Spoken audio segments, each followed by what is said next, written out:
Coming up this week on Kings of the Rings podcast, it's a very big shock to say, but Raw has turned 30, and for some reason, Monday Night Raw never got kicked off the air in the 30 years. And trust me, they've had a lot of opportunities. We're going to talk about the highs, the lows, the good and the bad, and the most legendary moments in the history of Monday Night Raw, the most important wrestling show in the history of professional wrestling. It is Raw is War this week, celebrating 30 years on Kings of the Rings podcast, and it starts right now.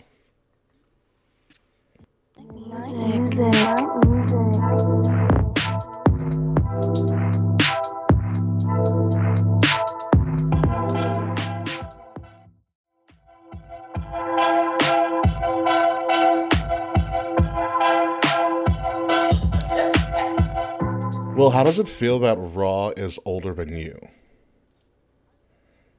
I mean, it feels pretty good, man. I mean, Raw's always I been older know. than me. I mean, as long as it's on the air. So yeah, I mean, it feels good not being 30. That's what you mean. I'm almost there though. I'm turning 28 Yeah, in it's just under a older month. than it's older than you, but younger than Fretz, I believe. I've been telling, yeah, I'm younger than Frets. I've been telling people I'm 28 now. Are Even you though I'm not gonna be 28 for that another month, asshole? but yeah, mentally I'm 28. I Ladies and guess. gentlemen, welcome to Kings of the Rings podcast, episode number 324. So appropriately named Raw is War. We are going to be celebrating the life and times. I can even say life and times of the longest episodic show in television history, Monday Night Raw. The highs and lows. We've got a lot to really talk about on the show, and it's all going to be about one show in particular. The first time we've ever done, I think, really something like this, but. Monday Night Raw is that important. With me, of course, is Will Tarashuk. We've already heard from him. But of course, with us, hopefully, for the entirety of the show before Eddie Kingston and Pride and Powerful or whatever LAX is calling themselves takes out your internet. Kay Murphy, how are you? Hello, hello, hello. I'm doing well. Last week, not only did my internet go out, my asthma kind of just started like fucking up, so I just Good like to know didn't that come our back. show can take your breath away like that, Like, Kay. Got him. yeah, podcasting is the most breathtaking part of my life besides smoking weed. I met Enzo Amore this weekend, and it was everything and more. Um, Started a new position at work. Everything's going well, but Franklin is still in brumation, and I'm depressed and miss my friend. Wait, Franklin's sleeping? Yes. So Yeah, I'm Gotta think about sorry. that one. I haven't heard hibernation in a long time. bearded dragons go bearded dragons go through something called brumation, which is like very similar to hibernation. So like they're like hella antisocial and sleep a lot and don't really eat. He comes out of his like hide every so often to just like say Mm-hmm. hello, but like he's mostly So what asleep you're all the time. telling me is He Franklin is living my life right now. Ah, okay, gotcha. Yes. So right now he my desk is next to his tank and his hide is like close to like where Mm-hmm. my desk is. So he's still able to interact with me like the way he's facing. He's laying so he can watch me like work and podcast. It's Stalking very you. sweet. So he's watching me for his like entertainment I while mean, I he's feel like that's what laying. he has to do every day of his life.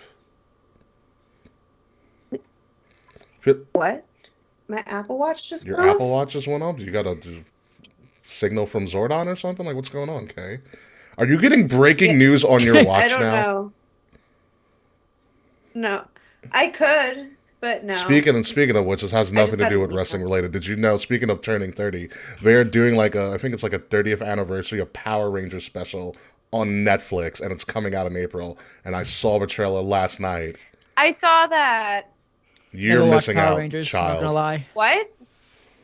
Yeah, I I'm never. Will I was never sorry. born watched at Power Will Rangers. was born like I think a Why? little after the advent of Power Rangers. That's why.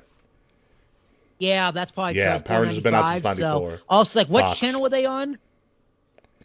Yeah, that's another reason why I was I a mean, we all Nickelodeon. were, but Fox was still Power Rangers is crazy.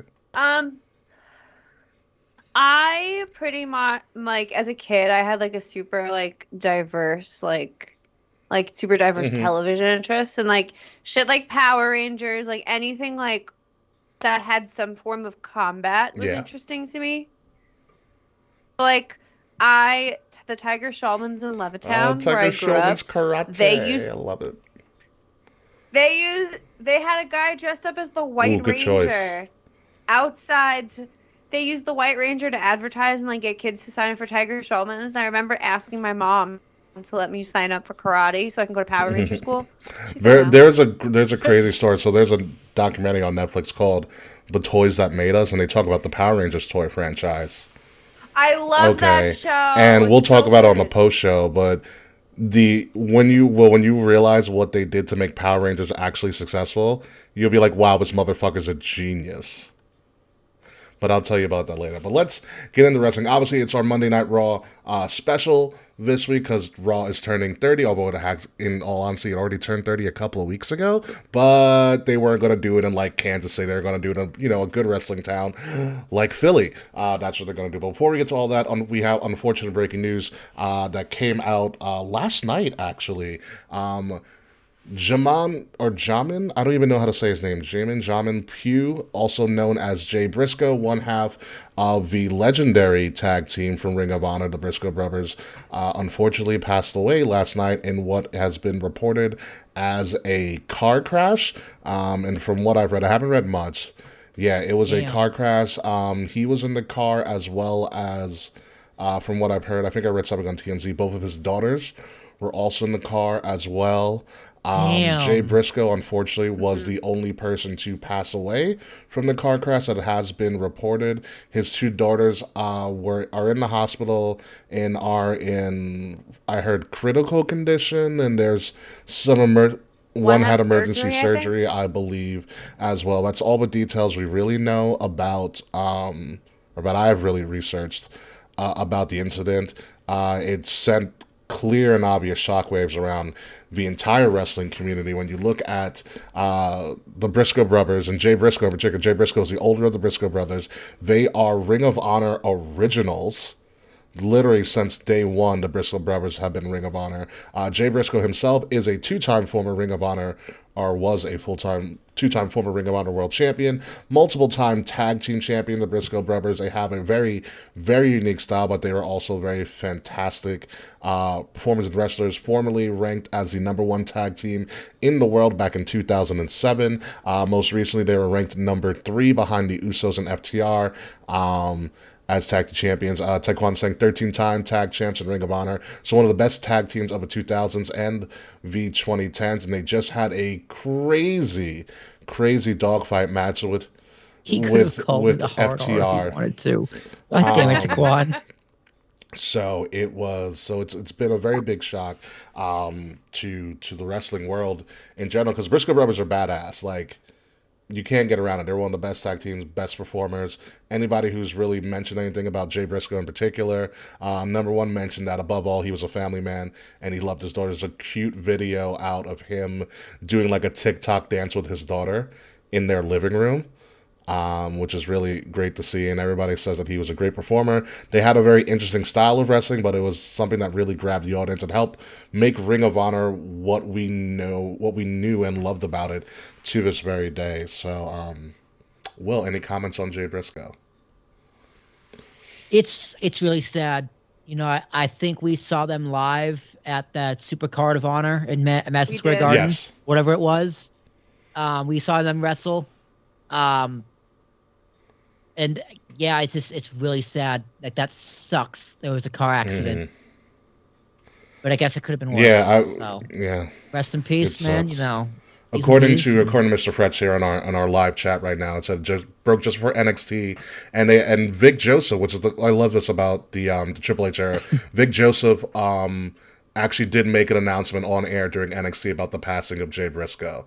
So that shows you that the WWE was aware of it and gave Jay Briscoe the respect he deserved, and acknowledging that he passed away. And looks, according to Fretz, he said they canceled a pretty deadly segment where they were going to do a funeral for the NXT tag title. So very, very heady stuff. I heard that they had a New Day segment that got scrapped. So it's good they're aware of something like that, I guess. But very classy. And according to that, Vic Joseph. Yeah, and he said, and according to Mr. Fretz, Jay Briscoe was the first ever Ring of Honor match.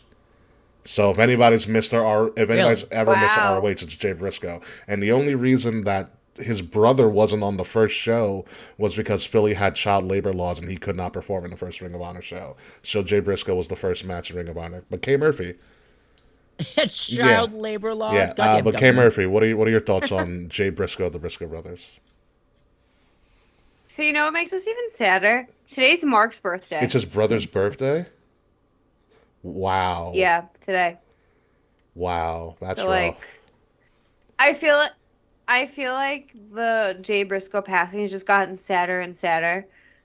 I think it's just so shocking. Like they just won the tag titles like a That dog month collar ago. match is crazy. Yeah, that And dog collar match that got Yeah. universally praised.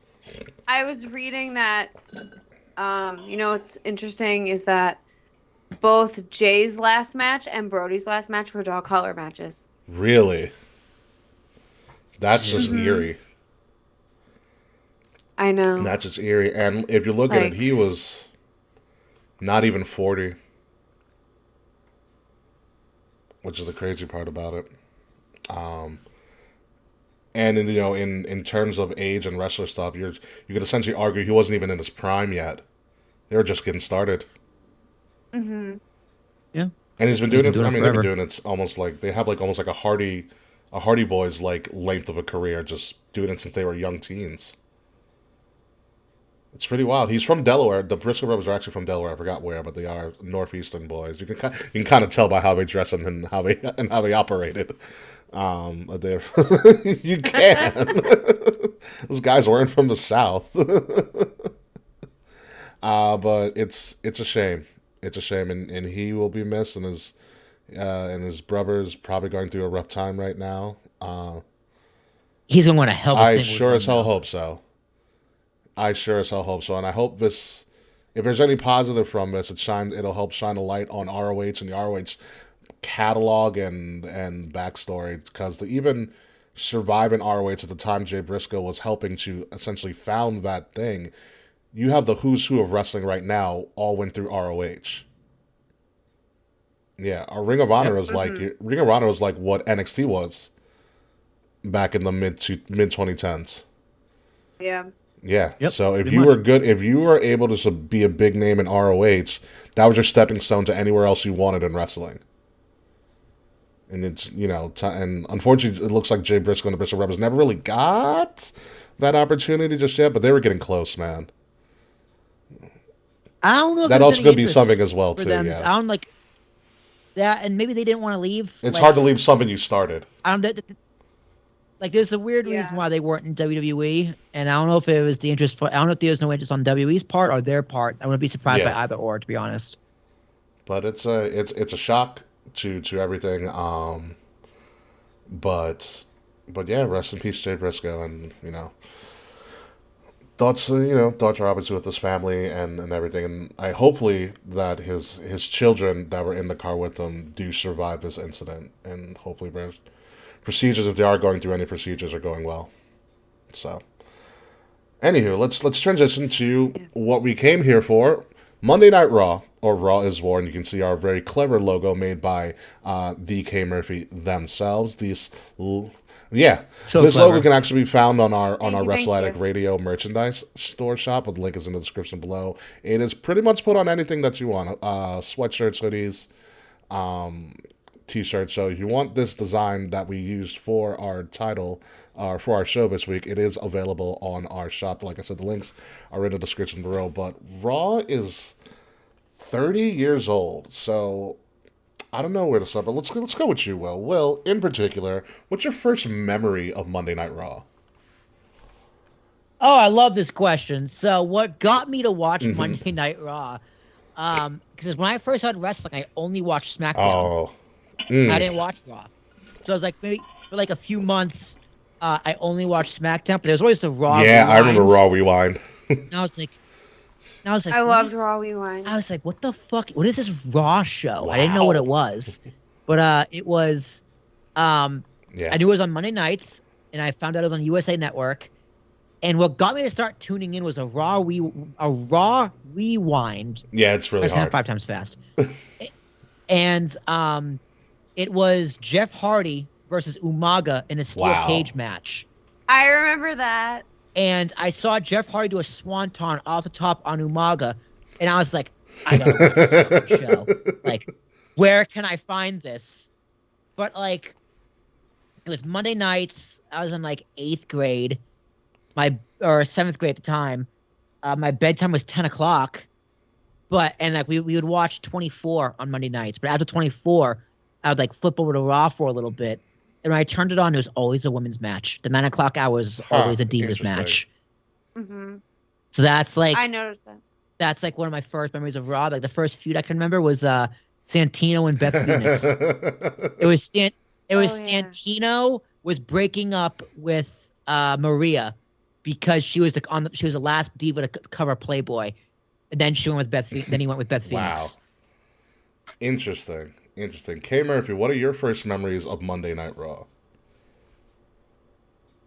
So, while I've watched wrestling like pretty much most of my life, when I was a kid, I wasn't like supposed to watch wrestling, so I kind of just like watched wrestling like when I could.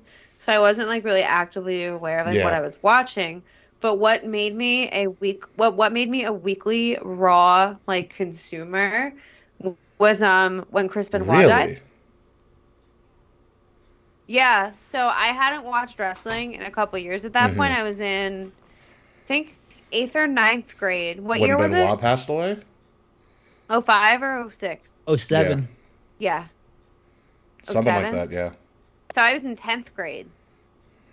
So I was in the 10th grade, and I was on the phone with 2 of my friends from middle school who also watched wrestling, and like I just remember like my friend turned Raw on while we were on the phone. She was like crying, and we all put it on, and we were just like on the phone together watching. Wow, this Benoit was interesting. And it kind of like re-sparked my like. No, it's not that. Like I got me back into wrestling. Like from there on out, I was watching Raw every Monday. That's and just I like weird. prioritized it. So you literally like the week before that, Vince McMahon had kayfabe passed away. He blew up in a he blew up and in that a didn't get limo. You back. That didn't get you back at all. Yeah, I'll be like, yeah, I'll pass on that. But the Benoit I tribute wasn't. Have you guys ever watched the Benoit tribute show? Not that I don't think I've ever seen it in its entirety. It's weird. It's really weird. Because it's just like you got Edge on there crying, you got Jericho on there crying, like Michael Cole and Jim Ross, whatever, like it's weird. Yeah, it's Benoit versus Family is my favorite I Quit match. Oh my god. Freaking nuts. But yeah, I think my first memories of Raw, here's how I remember, this is how I remember it. It's probably not true. But I was in 2nd grade and I had finally gotten a TV in my room. Classic old box TV. And yeah, man. Hell yeah. And the first thing I remember ever turning on my TV was Monday Night Raw. That's the first thing I remember watching. I remember being hooked. And at that time, going to school and going to private school on the school bus, a lot of my friends also were big wrestling fans as well. So like our conversations like Tuesday during like the morning and the afternoon was all about wrestling and the storylines that were going on.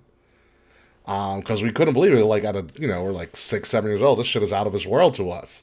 Like all of these guys are literally larger than life, and we were hooked from then on out. And that's really what got me into wrestling throughout most of my life before I took like an 8-year break because, puberty, high school, and college was a crazy time as well. But as you look through the history of Monday Night Raw in particular, started January 11th, I believe, 1993 at the Manhattan Center at the Center Ballroom, and that was actually the permanent spot for it for a very long time. It started out like NXT originally. Yep.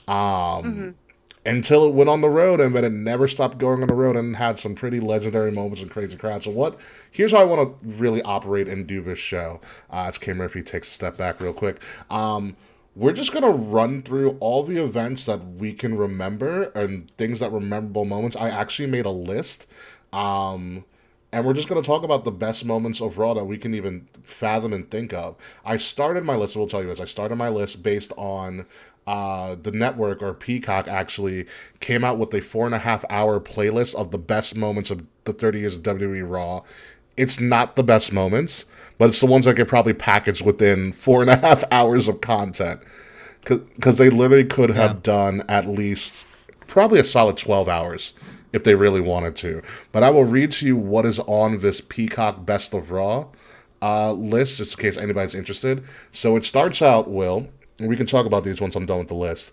You have the first ever, so the biggest moment, the first moment ever to kick off Monday Night Raw was the 1-2-3 Kid beating Razor.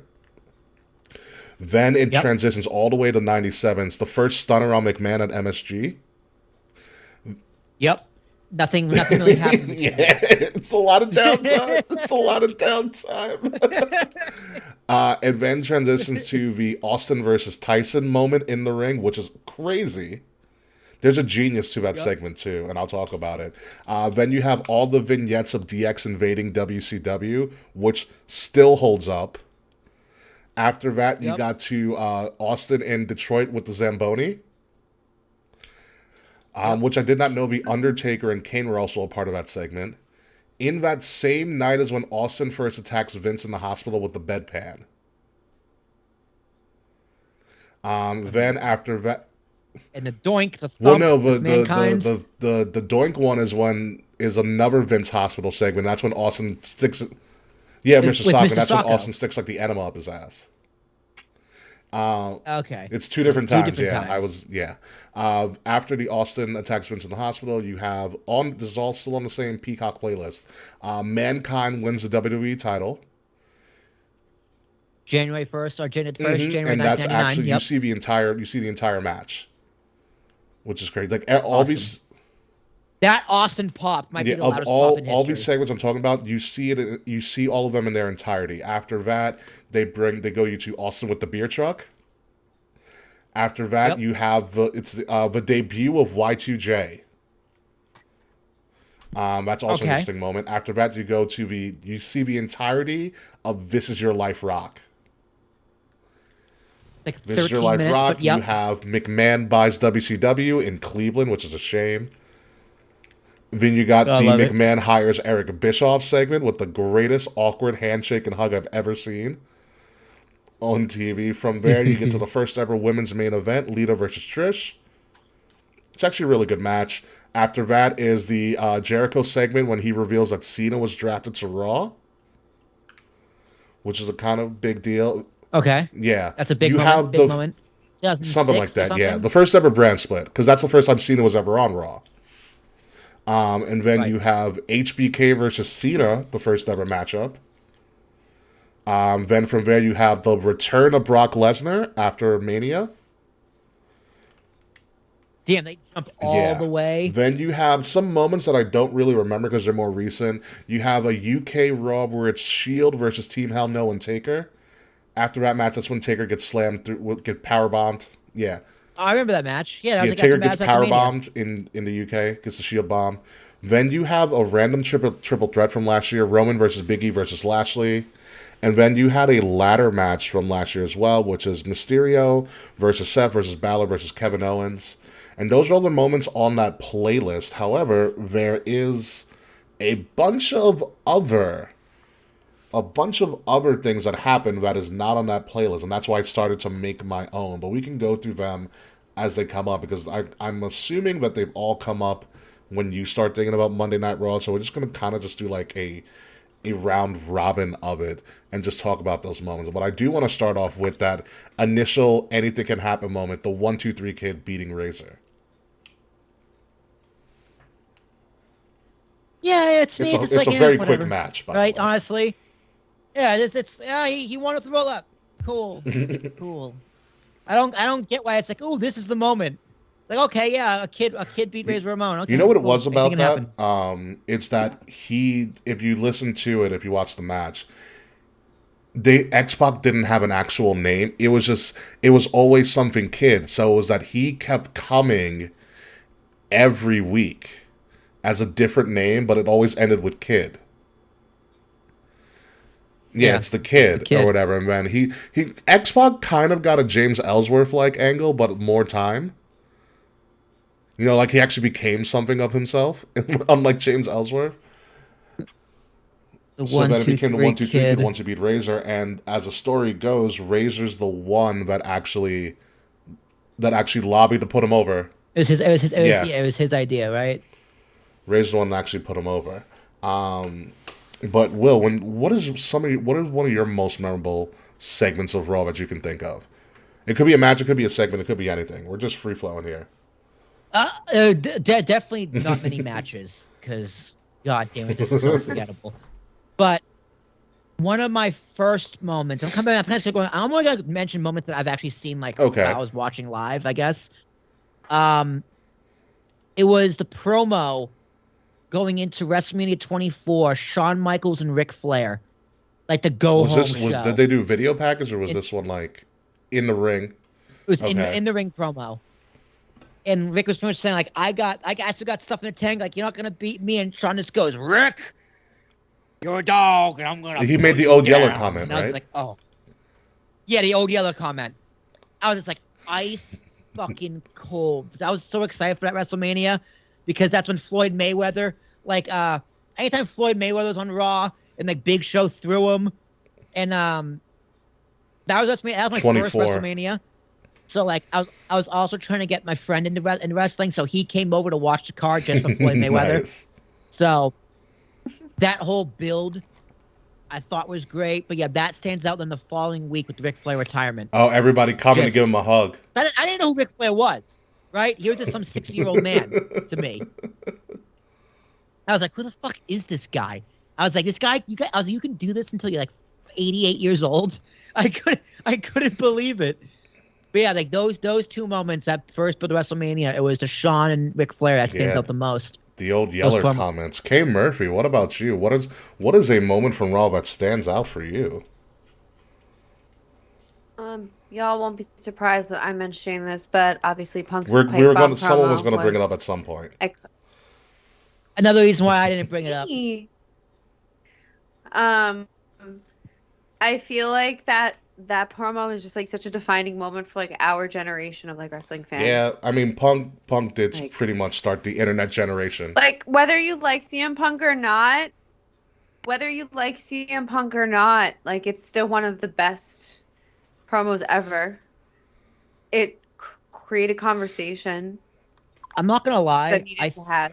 I think the pipe bomb is what made me look for wrestling Yeah, podcasts. I really think that CM Punk really did birth the internet wrestling community off of that one off of Hmm. that one promo.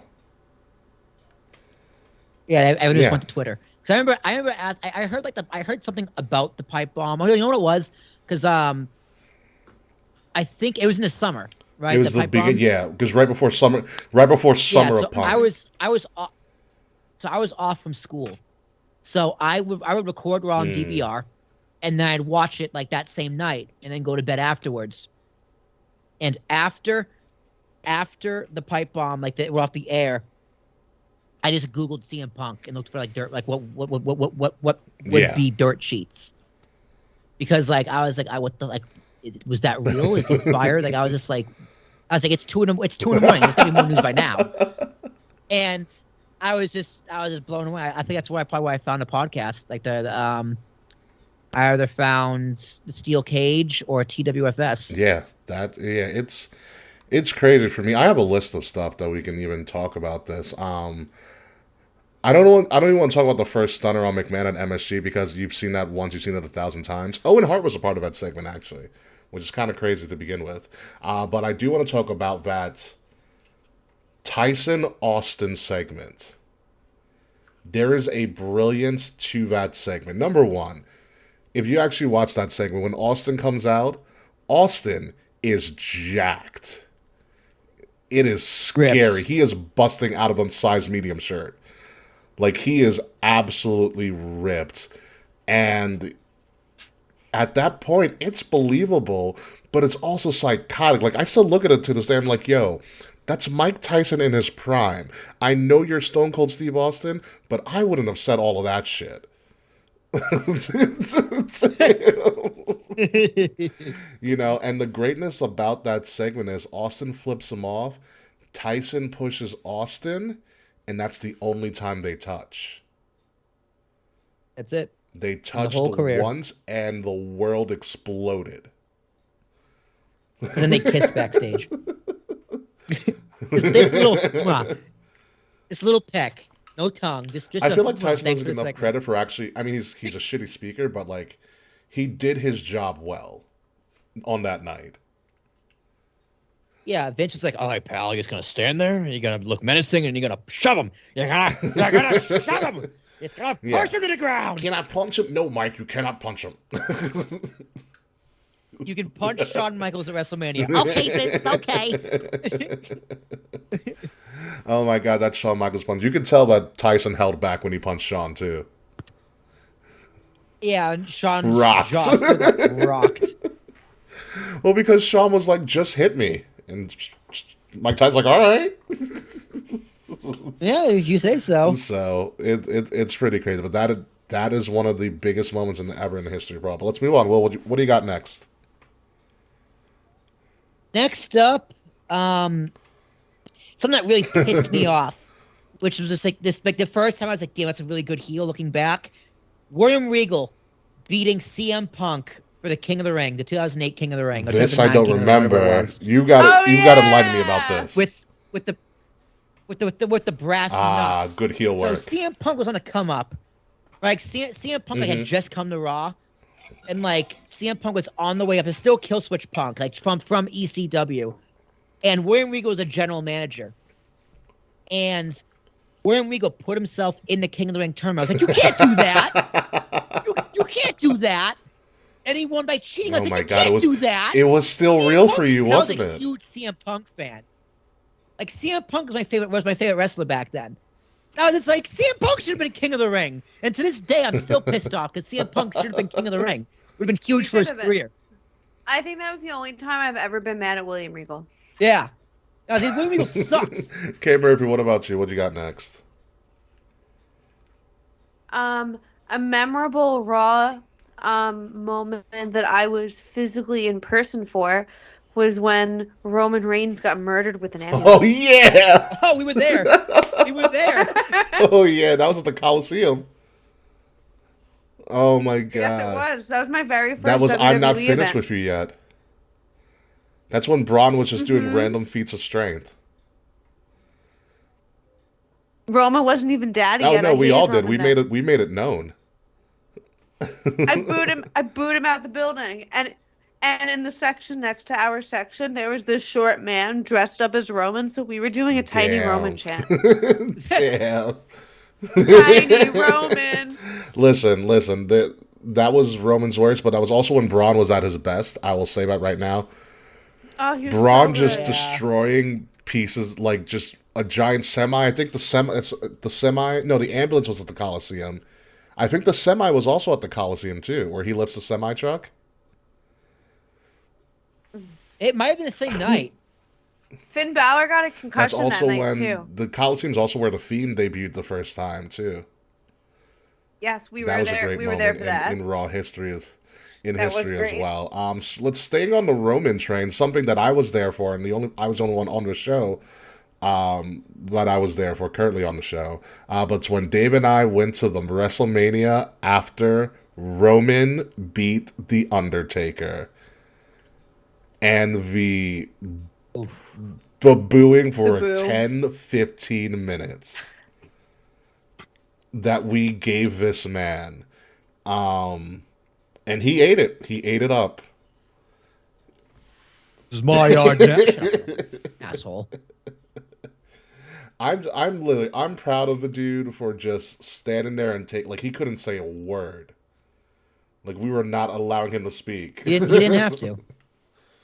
It was his best promo to date. No, his best promo today, and this will be another one off of a list as well.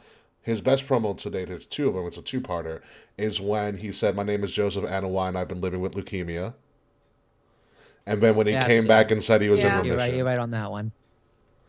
Because that's when people started liking him. Oh, I cried. That was a weird one because it wasn't even that. It was when what broke everybody is when Seth and Dean came out. and they were in shambles. But yeah, that started the Roman train, and now he's the biggest superstar in the world. You know, Figure. yeah, right. Funny how that works out. Back to you, Will. Is Oh it me or no, is it this is K. K? My fault, K. I'm sorry. It's okay. Let me think. Oh, the Festival of What Friendship. One of my a all-time favorite moments. moment! Oh, what a great moment! Thank you, Kay, for bringing that back to my mind. Okay, but what I find to be even better than the Festival of Friendship itself, if you go on YouTube and you look up the Festival of Friendship, Set to My Heart Will Go On by Titanic, the music swells. It's one of my favorite videos on the internet. The Festival of Friendship, the whole Chris Jericho, Kevin Owens, the whole friendship, that was one of just the most fun times in wrestling. One of my favorite eras of Chris Jericho was that era. And I still want to get the painting for my house Them of them touching. with the fingers. This- Oh Yeah. my god! You know what makes that segment brilliant? Is when Jericho looks at the list. There is a sign in the crowd that the cameraman catches, and you see the sign in the background, and the sign says, "I just made the list." And then you see Oh, Jericho's face, like, "Oh, wow. my name's on this list." And then you see the list of KO. Why Yeah, is my exactly. And then name you see on the list it? of KO, and in the background, the sign says, "I just made the list." And I'll never know to this day if it's a plant or not. It probably is just they got fucking lucky.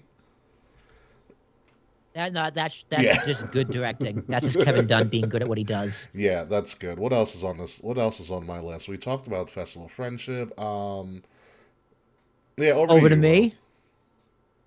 The Nexus debuting. Oh, wow. I I remember watching that and going, "What the fuck is going on?" Actually, I got two. So I Yeah. got that one, the Nexus debuting, because that was the moment I was just like, "Oh, I've never seen this before. Like, this is really interesting." Because it's like these group of guys. Like I've heard of NXT at that point. Yeah. Like I knew it was a thing, but I was like, "Oh, that's interesting."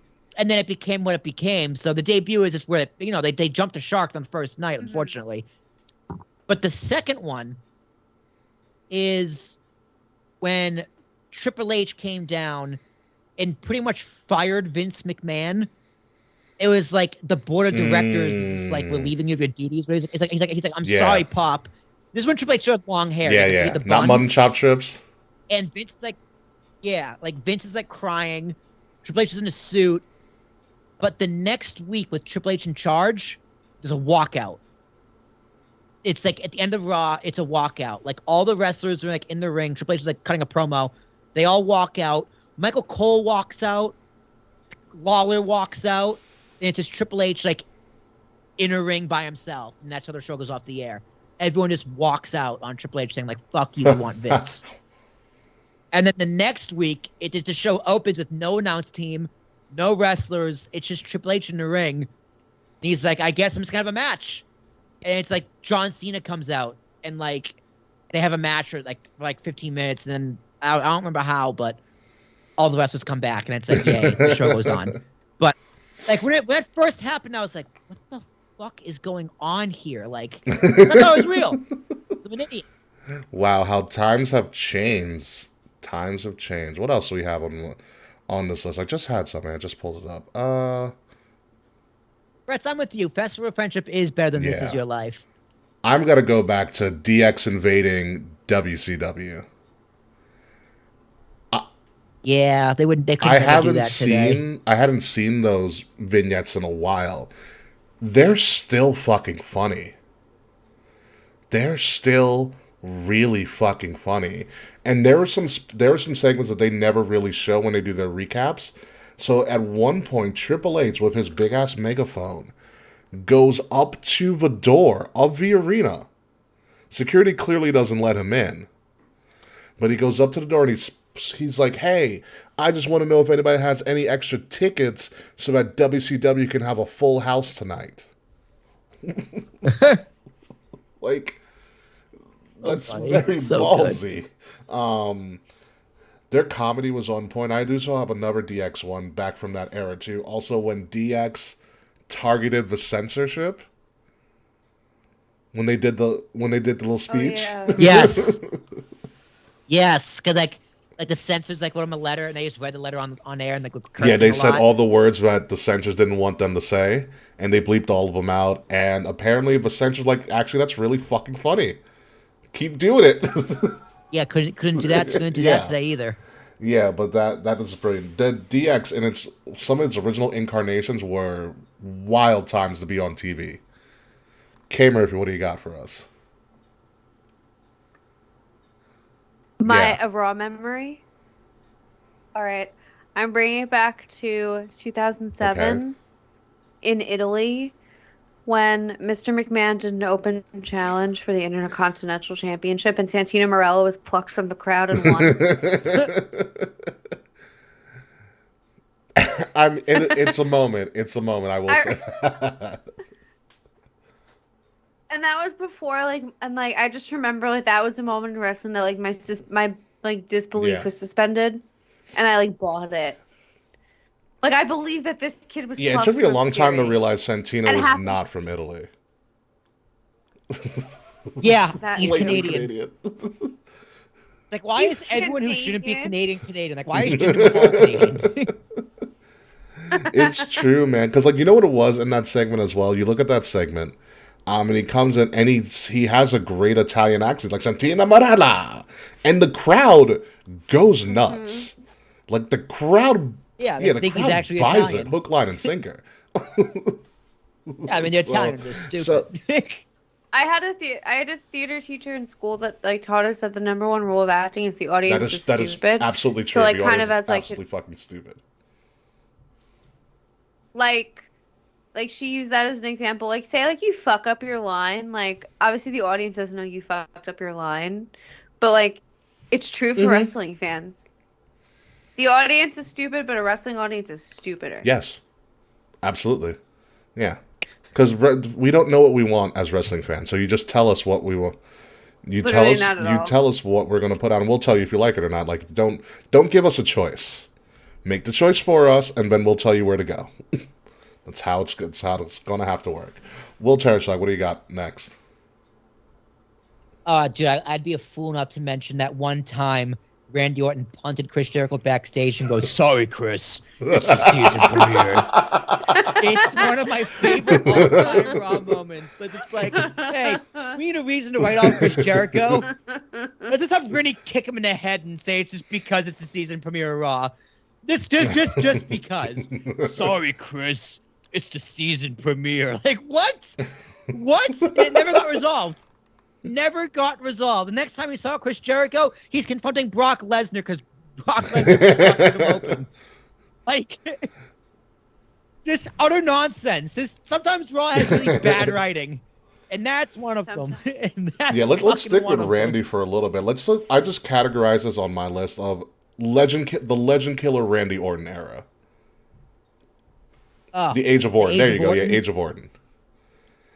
And even like recently, remember when he RKO'd Beth Phoenix? Excellent. That was so cool. RKO'd That Beth. was He so cool. punted Christian, pretty much punted Christian off of WWE. He punted Vince, he punted Shane, and punted Stephanie while And she was kissed handcuffed her, to the rope yeah. and then kissed her on the cheek. While Triple H was No, also that wasn't a kiss on the handcuffed to cheek. That was rope. definitely a kiss on the lips. I don't remember. He He kissed her. No, it was Triple H Yeah. was handcuffed to the rope. Stephanie was knocked Punted out. Stephanie, knocked out, kissed her while Triple H was like unable to do anything. This Yeah. ultimate cuck right there. Oh, that built to Mhm. WrestleMania 25, and then Triple H just went in his house and threw him through a window the next week. He did RKO Stacy Keibler, which is kind of crazy. What else do you have? Age of Orton. Oh my god. Let's talk about. Legacy. Let's Him, not Cody, talk. Let's and, not talk about Legacy. DiBiase. Uh, Legacy was a great faction. How But if dare we you? wanted, this is hard. I'm looking through the stuff that we can talk about. Things that nobody really talks about. All right, here's a big thing for me. it's not one segment, it's the entirety of a story, which I think is probably the greatest story ever told in wrestling. Because it's also played out on Raw for months. The Undertaker and Kane storyline. The original Undertaker and Kane storyline. I was gonna bring this up. What a moment. What a moment. Kane is alive! Oh, But seriously, what a moment that was. Like, that was the most compelling shit I had seen at like 8 years old. It is my favorite storyline in wrestling history. That because it took like 6 months of Paul Bear going, Undertaker, I know your secret. I will tell it to the world, Undertaker. Kane is alive. Oh Yeah. What, and you know what it was? It's because Best. the payoff was so fucking good. That's gotta be Kane. No shit's Kane. Like, duh. Thanks, Vince. Who else would it be? Thanks. I will say this, and then watching some old school Raws lately, Vince is a damn good announcer. Mm-hmm. He didn't know the names or any of the moves. Oh, what a maneuver. It's true. You know what it was? It's like, it was him and King too, because King would be like, she's a whore. He'd be like, stop it. Oh, no, you can't be saying that, King. Stop it. It was good though.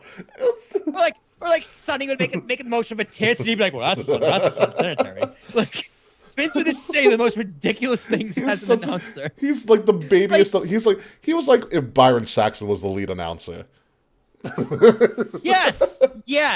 It's like Byron Saxon is doing his best Vince McMahon impression on commentary, and Vince is better at it. Like really though, like Vince wasn't a bad announcer. He just didn't know the name of the move. What a moonsault! Like, the height. He's 300 pounds. Like, oh my god, Kay Murphy, you're up. What do you got, Kay? There's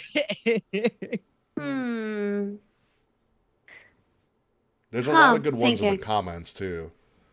That people have been throwing out. Like for instance, Mr. Fred's because he's Canadian said Lance Storm kicking off the invasion. Oh, that's right. That did happen. Brett and Sean burying the hatch in 2010 is a good one to go on. That is a good one. I'll give you that one. But what do you got, Kay Murphy? I got trying to decide if I want to go funny or like something I actually liked. Eva Marie. The end. You're an asshole. All of it. Eva Marie. All right, I'm not even gonna wasting time on that. Will you? You're up next. So this one popped up on the on Joe Rogan Experience the other day because Joe Rogan kind of knows wrestling. Like he's had wrestlers on the show, but he's never seen seen a lot of the highlight clips. So it was Shane Gillis, one of his comedian friends, telling him about the time Bubba Ray Dudley powerbombed Mae Young off the stage. And Joe Rogan watched it and laughed. They laughed so hard. Vince and Joe was just like, she's gotta have brain damage. She's just a little old lady, not knowing. I was yelling at my radio. It's like, dude, she asked for this. Yeah. Like, Mae Young wanted. I was like, you don't know who Mae Young is. Mae Young wanted this. Mae Young, forever the most respected woman in wrestling. Yeah. So that moment is just so fucking perplexing. You know what it is? It's Bubba like Ray's face. This woman's 76 years old. It's Bubba Ray's face. It's it the is face his face afterwards.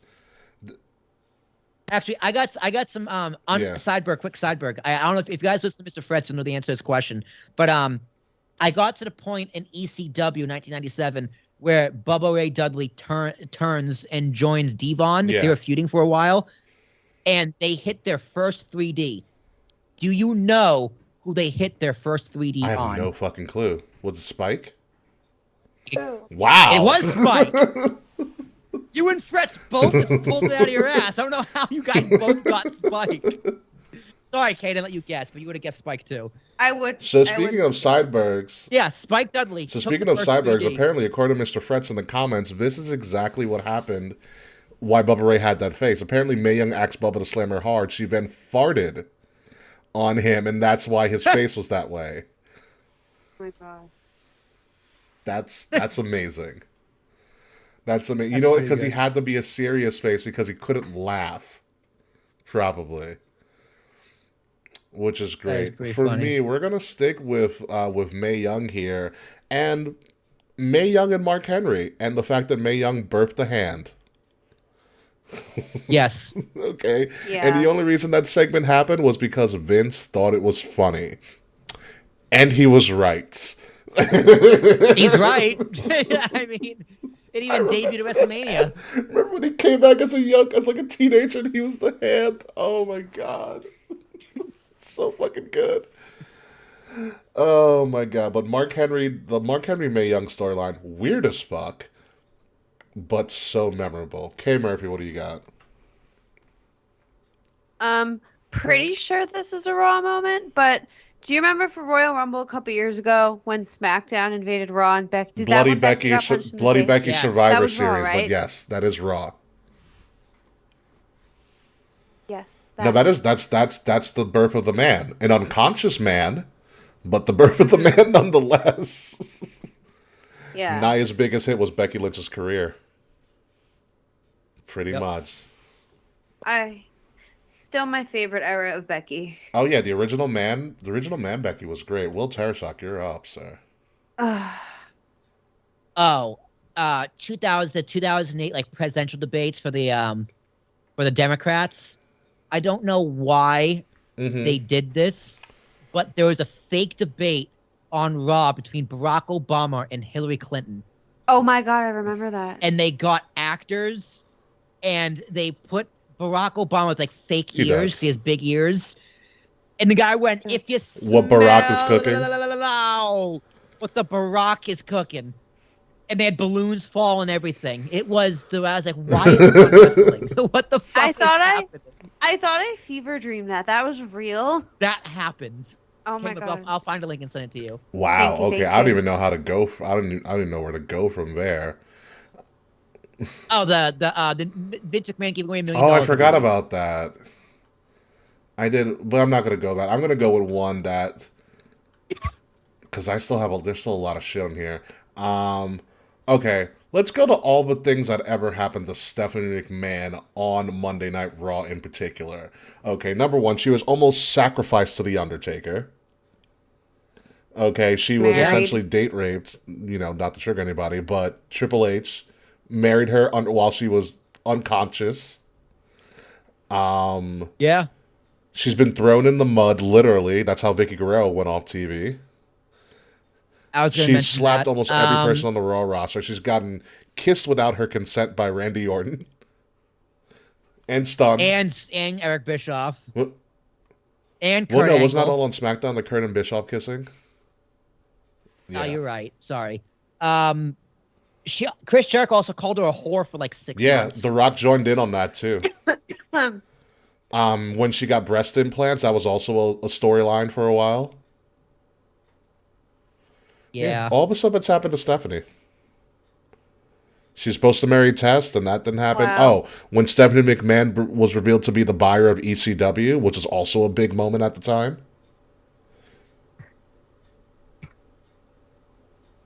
Yeah, because remember, yes. Shane was like, "Oh, I didn't buy ECW. Stephanie did." I mean, what sells it is JR. JR has a great. He's like, "The sins of the father have come to roost for Vince McMahon." I'm like, "Wow, you are really good, JR."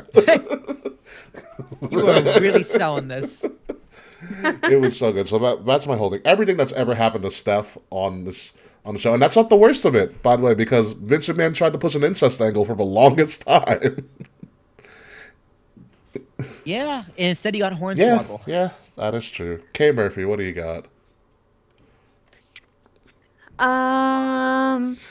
I have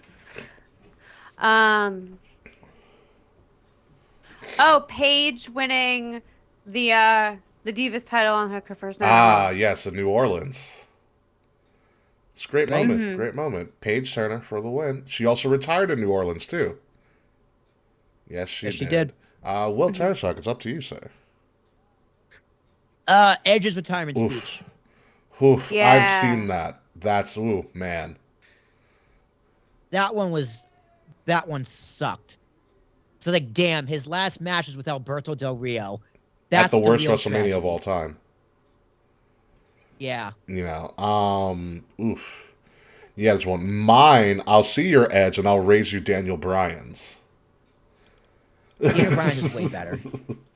His whole Yeah. thing, he's just like, when I'm about right here, I was just like, oh, You know I'm what gonna got miss me this with the guy. Daniel Bryan one? When he talked about the last time his father got to see him wrestle.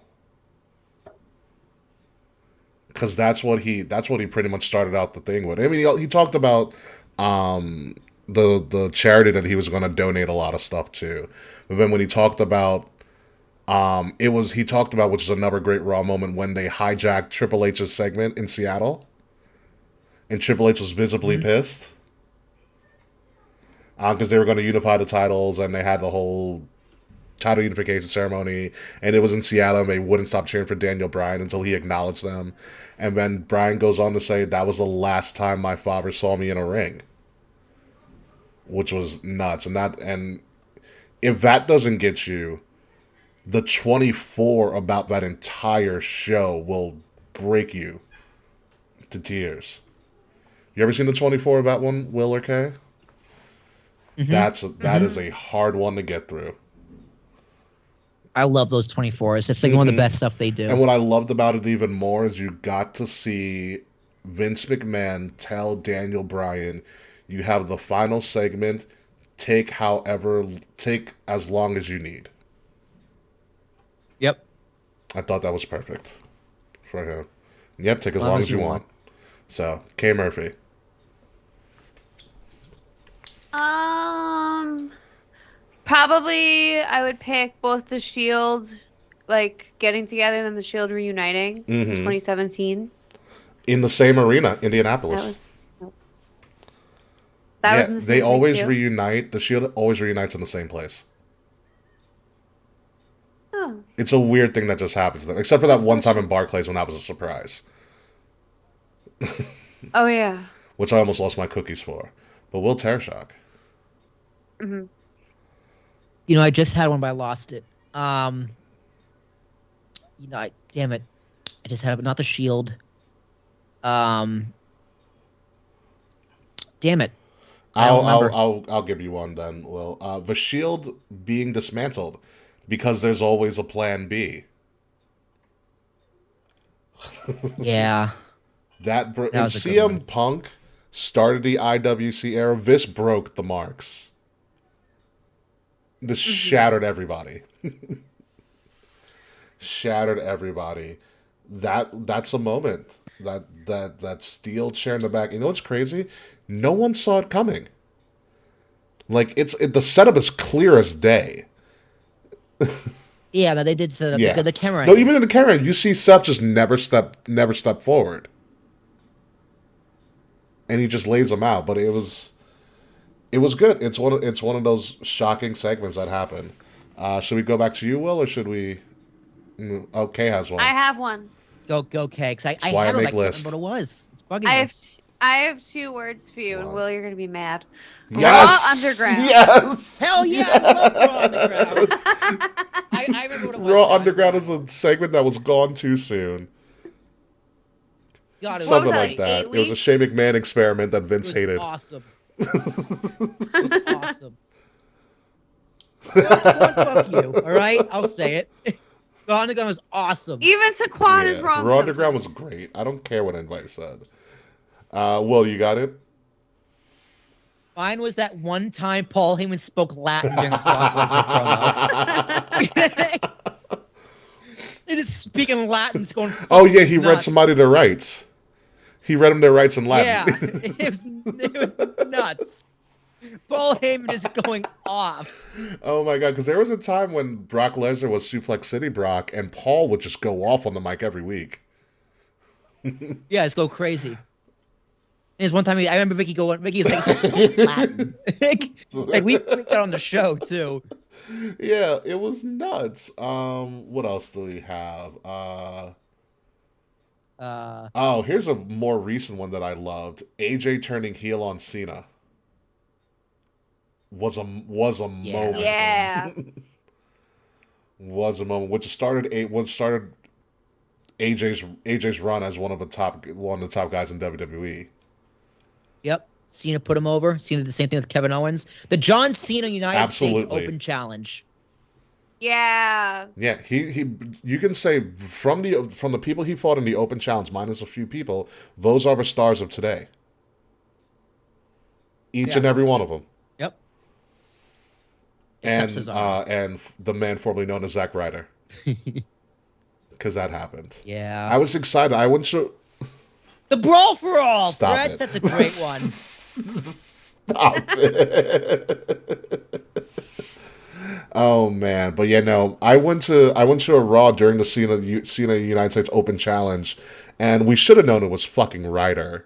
But it was right when the Entourage movie was coming out, so the entire cast of Entourage was there, and they're like, "Oh, we're not going to challenge you, John, but we got a Long Island native, Zack Ryder," and fucking he lost really quickly. Yep. Boo. I was like, I should have seen this fucking coming. Who is it? Is it up to me now still? Yeah. Oh, okay. Easy. Rock concerts. Yeah, Rock concert's concerts. pretty dope. All of them. All of them. Something, a gimmick Elias tried to make a whole career out of, and he somewhat succeeded.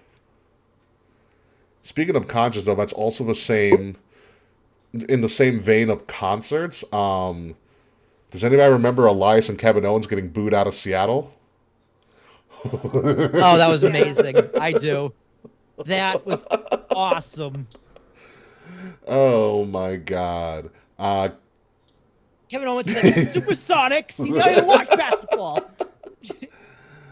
Oh my god. Kay Murphy, what do you got?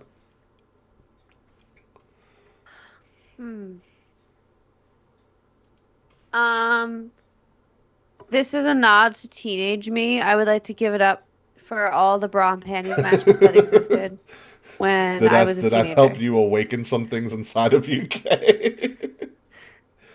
Confirming. Oh man. Wow. Fred says he knew people who were there when KO and Elias got booed out. They said the boos were so loud the building shook. Wow. Seattle, man. Seattle's a nuts time. That's so cool. That is amazing. They should have ran with KO and Elias as a heel faction. That would have been great. But yeah, where are we gonna go? Oh, up to you, Will. The Rock coming back in Surprise 2011. guest, surprise host of Mania. Yeah, the guest host for WrestleMania. That was like, I watched that segment the other day and like how long it took for him to come out. But once I heard the, "If you're I just lost it. I just went nuts. I went nuts. I went nuts 12 years later.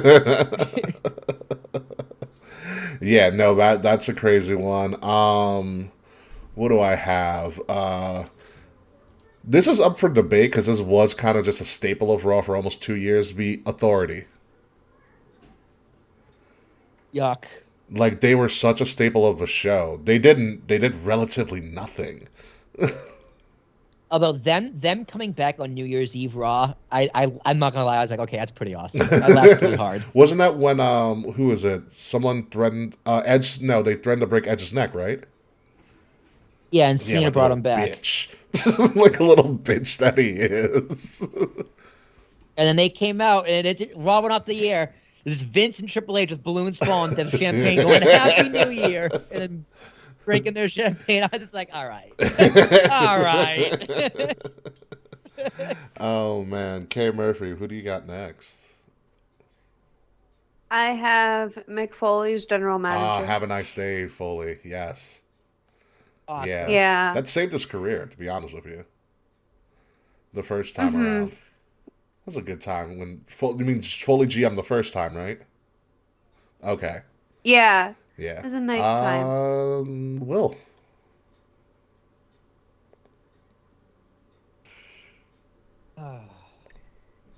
Got anything for me, Will? I need a Vince one. I'll give you one while you're waiting to figure that one out, which I'm going to change it. Okay.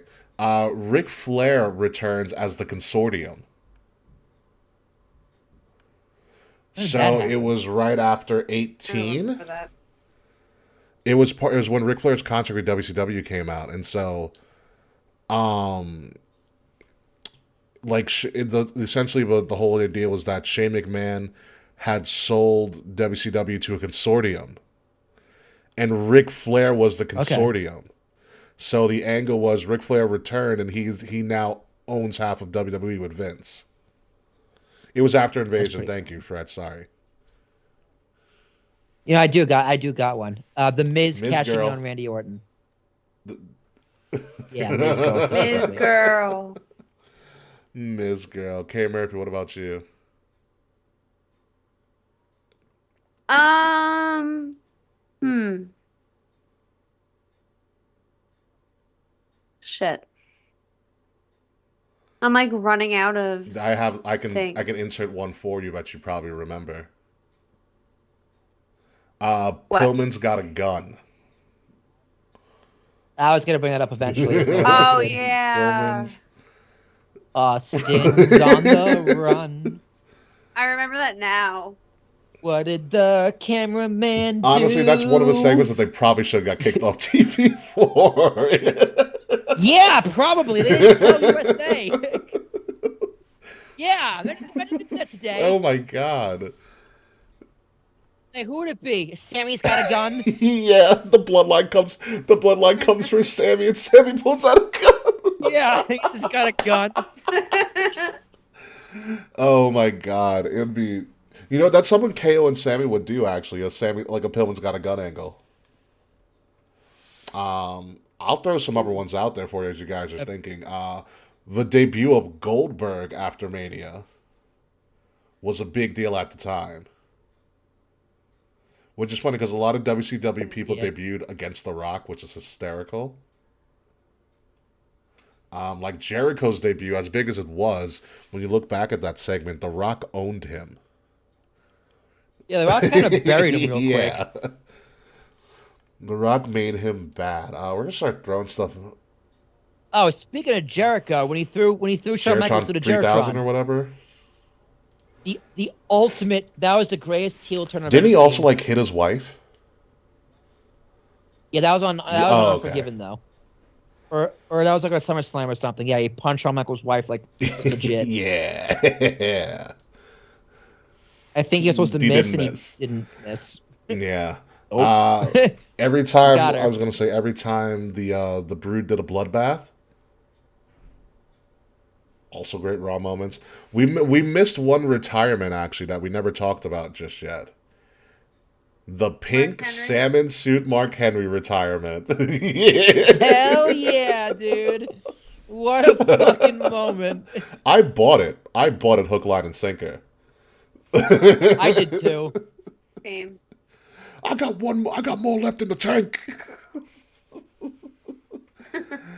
Oh, so good. What else do we have here? Oh, the second greatest cash in of all time, Dolph Ziggler. Yes. Classic Raw after Mania moment there. The only time Dolph Ziggler became relevant, and he soon was irrelevant after that. Yeah, he got concussed. Not his Speak for fault. yourself. Another one. What did I say? Oh, this was also a crazy moment when it happened. The Rock challenging Hogan to a match at Mania.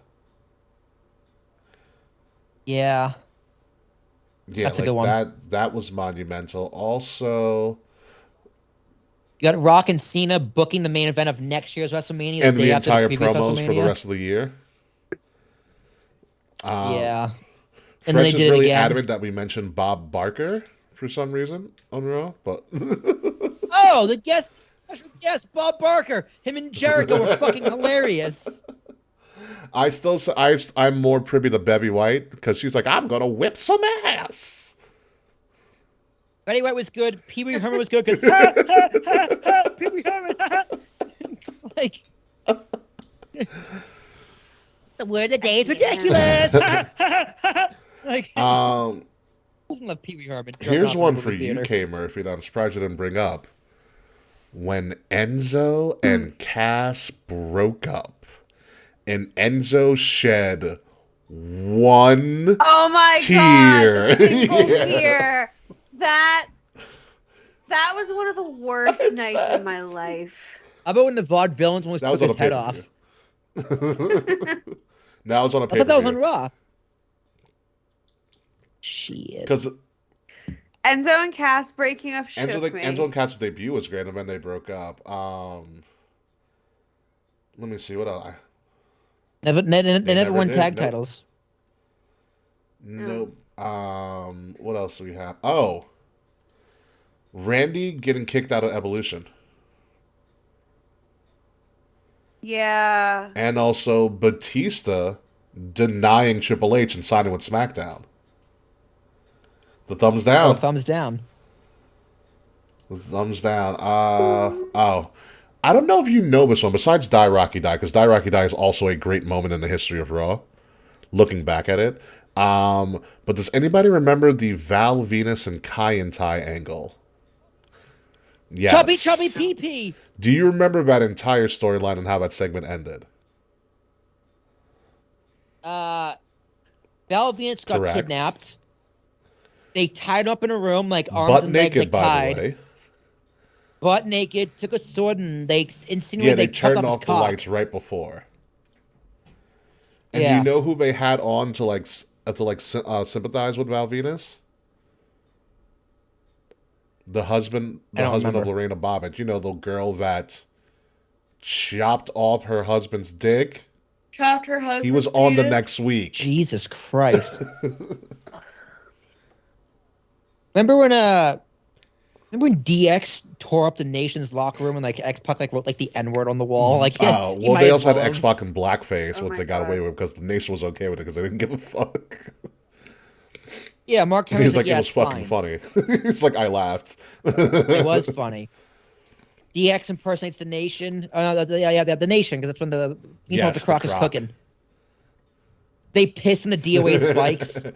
Any segment with the APA. Yeah.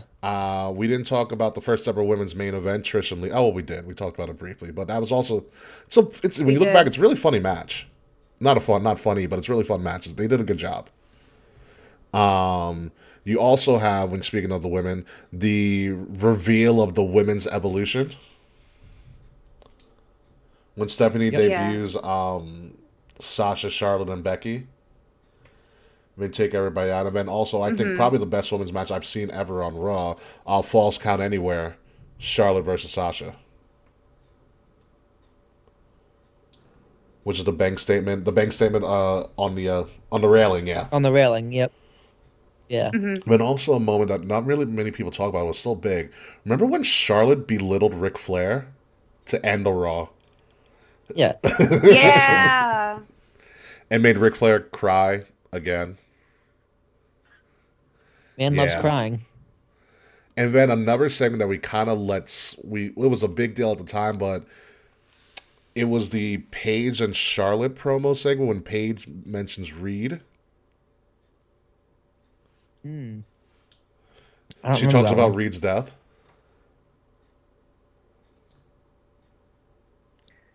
You don't remember that one? No, do I not. don't care. Well, about- no, she blatantly mentioned Reed killing himself. That's why. Sorry. Like Paige mentioned it as like a jab at Charlotte. Oh, this part of the submission. No, this is when they were sorority? feuding. They were going for a title.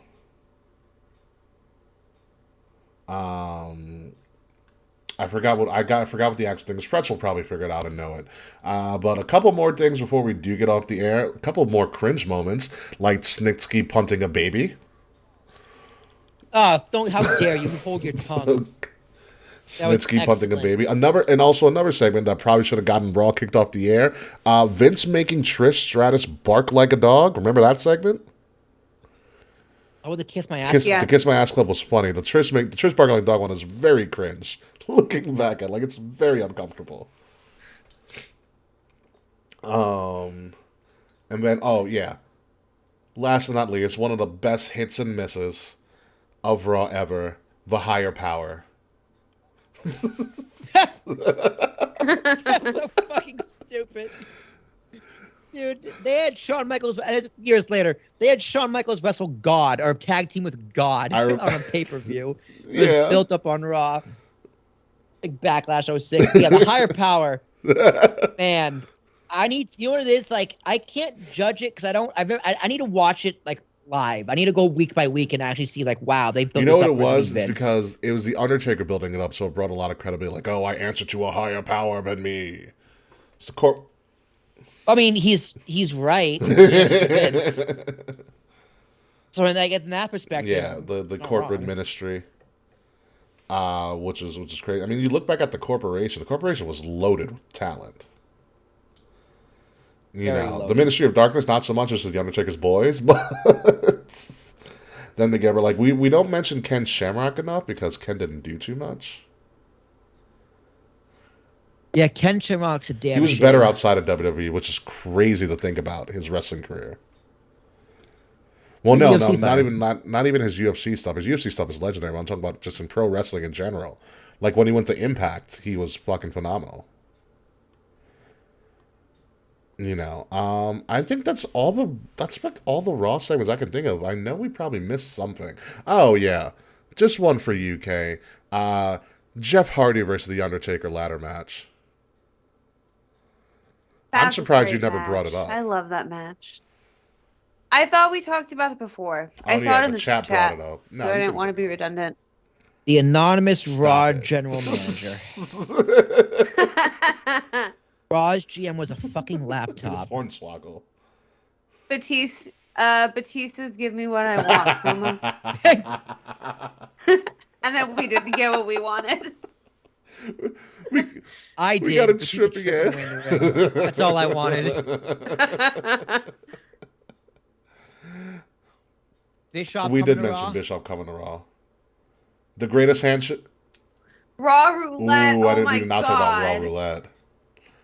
Raw roulette was always a lot of fun. I also like one of my personal favorites. It was an old school Raw, like a Raw reunion, whatever the hell they wanted to call it that year. And Jake the Snake came back. Yes. Oh, Yeah, Electro and he Raw. put the snake on Dean, and Dean couldn't stop smiling.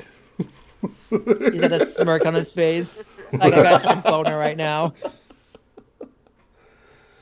Yeah, no, it was good. Raw's had just some crazy moments. Obviously Big E cashing in was a big one as well.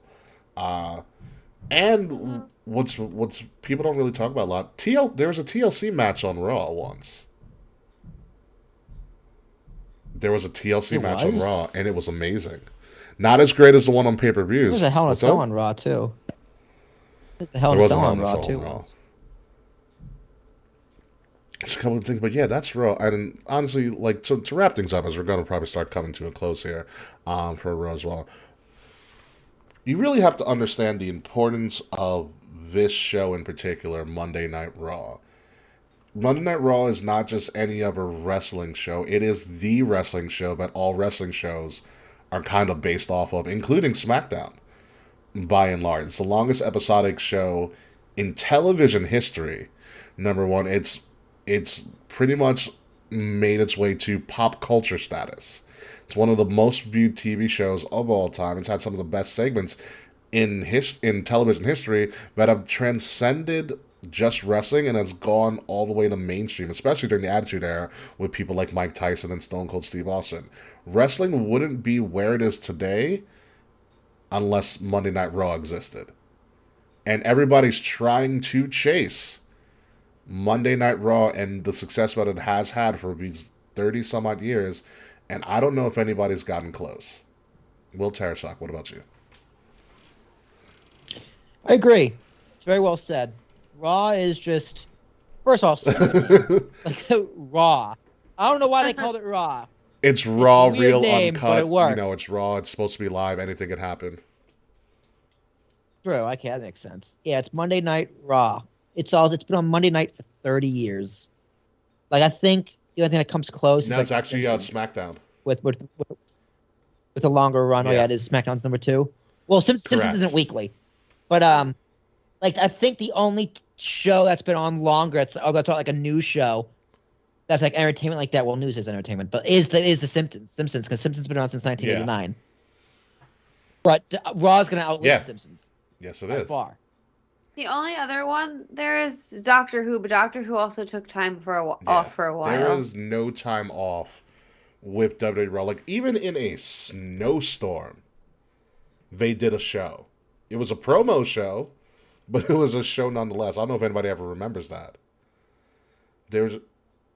I do. Yeah, there was a not snowstorm that hit like the Northeast, and they couldn't actually do a live show. So Vince got most of his top superstars to headquarters and was like, "We're cutting promos for 3 hours. Let's go." And they pulled it off. It was pretty amazing. But any final thoughts, Mix Murphy, on Monday Night Raw? Monday Night Raw is a television institution that I hope to watch for another 30 years. I mean, assuming it doesn't suck. That's a good caveat. You never know. It can always get worse. I know, we had Snitsky Pun a Baby. I'm sure we can get worse than that. Don't say that. Please. Do not say that. But with that being said, that concludes our look back at 30 years of Raw, some of our favorite moments. If you have any other favorite moments, please leave it in the comments of this show below. Wherever you're listening to us, or if you're going to watch us, leave some comments on your favorite Raw moments. Without further ado, we need to get to the post show. Will Tarashak, are you ready? Thank you. Oh, man.